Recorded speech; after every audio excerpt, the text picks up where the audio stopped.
BW Businessworld organized the Higher Education Summit 2014 with Hindustan University as the associate sponsor. The conclave on higher education aimed to cover major aspects including curricula and pedagogy, use of technology, partnerships, governance and funding. Educationists, policy makers, academia and industry experts discussed, debated and strategized the vision for India's higher education system.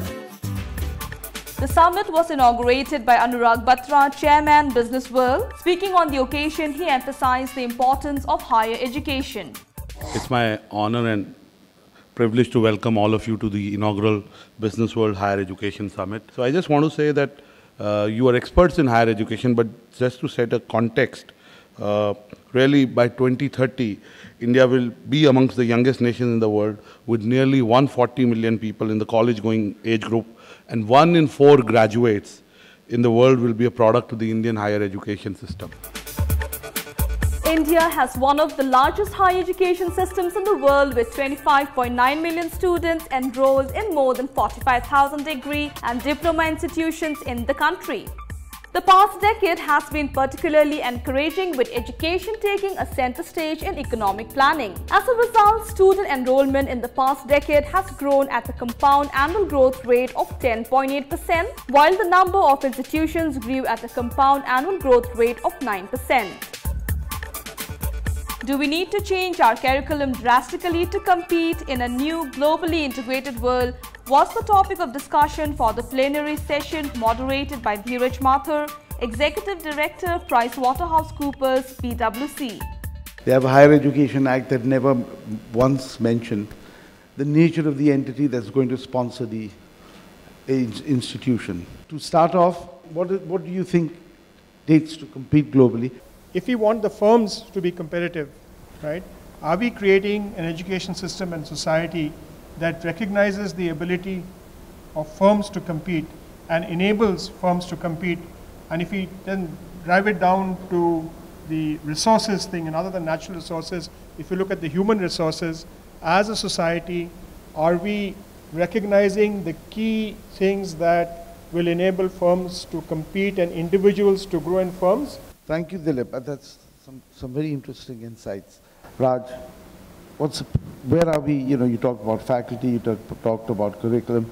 In terms of where we should be, what do you think is the gap? Essentially, of course, the freedom to design curriculum is very important. 2, in terms of the level, I would say that we are not revising our curriculum as often as we should. Okay. We need to have freedom to do what we want. Innovation, Shobha, patents, PhDs, research. Absolutely. I mean, when you are looking at the, competing with the global scenario, apart from productivity, we need to look at how can we globally competitive. Traditionally, we were a closed economy, and our education system was actually geared towards, bringing out graduates that would take to the needs of the industry, which was in a closed economy. What is the scope for our making these changes? In terms of autonomy, some people have talked about that, in terms of institutional capability, in terms of wherewithal. We said that you start in school, and what is the nature of that change going to be? So just on that, to kickstart that, Amit, why don't you... I'll take up from where Narendra Bhai Modi actually started, from what he called recent Prime Minister, or what he has actually said. He said something very important. It is not about positions. It's about the contribution that you make. Each one of us here can make a contribution. I think we should not look up to the level of government. Each one of us sitting here, every faculty can actually create unique models of making a contribution. Khan Academy is a great model. There are people sitting in Bihar who are doing it, who are actually educating people. I think this is where we will have to change. We will have to change our mindset. Speaking on the occasion, educationists expressed the views on the current scenario of higher education in India and its challenges. Universities are the places where continuous innovation has to take place, and what we have been doing is continuously innovating on the curriculum that we offer. So we don't have a static curriculum. We are very, very fast in accommodating the curriculum to meet the requirement of the industries and to meet the aspirations of the students who come to us. and we take pride in saying that we prepare the leaders for tomorrow. In India, research has been separated from education mission, whereas in Singapore, research is part of the education mission. That is the reason why universities have been given a lot more support by the policymakers, and that led to a lot more in-depth research associated with education and producing high quality graduates. You need to attract excellent faculty. It is a more important role for government and not-for-profit funding agencies is to actually set aside a corpus to hire the best minds at a salary and an incentive level which will enable them to make that choice. Higher education is all about research. If you look at the stages of education, in school education, we expect young learners to just assimilate facts, to understand what they've been told, really to suspend their critical thinking faculties. As they grow up towards, I think, senior school and as they get into university, they're supposed to become more curious, asking questions, challenging assumptions, and starting thinking for themselves. And higher education actually is about sort of awakening the thinking faculties, the critical thinking, the analytical thinking, the ability to challenge existing assumptions, and so on.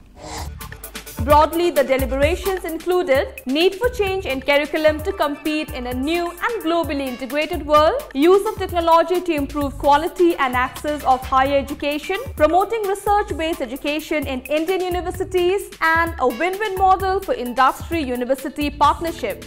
Dr. Amit Kapoor of Institute for Competitiveness moderated the session Win-Win Models for Industry-University Partnerships. The panel was chaired by Dr. S.S. Mantha of All India Council for Technical Education, AICTE, Professor S. Raghunath of Indian Institute of Management, IIM Bangalore, and Professor Raghunath G. of Birla Institute of Technology and Science, BITS, Pilani. Professor Mantha, when we are talking about incubation, you must have seen schools which have stopped incubation centers, and that's horribly surprising actually. And I get surprised as to how could great business schools close an incubation center and so on and so forth, because this whole huge idea of industry incubation is about creating job creators. And I think if we are losing that whole idea, we are going to kill the way education is. We're just suddenly going to become a nation of job seekers. I think that how is All India Council looking at this aspect? No, we within the council we look at promoting incubation centers in institutions, some of the chosen identified institutions where there is a proven record of industry interactions, then patents, IPRs, and so on. That we do as a process. But all said and done, I mean, there was a previous question where you said, is it systemic, is it personality driven? Why don't we produce so many good people around and so on? But fundamentally, what we need to realize is that you can't have quality extending from one end to the other. It just doesn't happen in any profession in any country. The summit had a technology presentation by Dr. Dilip A. Shah of Hindustan University discussing the use of technology to improve quality and access of higher education. Because we had education without use of technologies for so many years, and still we did quite well. So whether technology is useful or not, it's debatable. But I think in the conclusion, we will conclude that there is no way out without using technology for the growth. So with the development technology and education that we see around us today, it is evident that technology-assisted education and e-learning can only be a trend that is sure to pick up in the years ahead. I think everyone agrees to this. With students' preference for social media engagement and the pervasiveness of internet-related activities all around us in all aspects of our lives, education is fast becoming one of the last frontiers where technology has come to play an increasingly bigger role each passing day. The last session was promoting research-based education in Indian universities, moderated by Professor D.K. Bandyopadhyay, former Vice-Chancellor of Guru Govind Singh Indraprastha University. US is doing this, Europe is doing this, we must do this. Is it the way to become a leader? Is it the way to, have among us in the academic system? Where is those liberal arts where the questioning mind is being created? Even prior to Second World War, if you just look at the European universities, there the emphasis was on liberal arts. Questioning, logic, arithmetic, geometry, astronomy, the articulation power, the elocution power, so on and so forth. Where are those liberal arts? And after the Second World War, all European countries, and mainly the US also subsequently, went to a very prestigious vocational courses like engineering, management, law, and so on and so forth. So from a generalized education to a very specific education, we have created that type of segmentation. The finest of the students come to IITs. The success rate is about 1 or 2%. Only 1 or 2 in 100 gets into the undergraduate education in IITs. The same for postgraduate education would be slightly higher, maybe about 5 or 10%, but still is very, very difficult to get into the top institutions in the country for higher education. While we think of all these, one important point is that why are we failing to retain the best of our minds within the country and willing to serve for our own cause? There have been so many reports published in the last 2 years bringing out the fact that almost about 75 to 80% of our graduates passing out of engineering institutions and management institutions are not employable or so-called unemployable.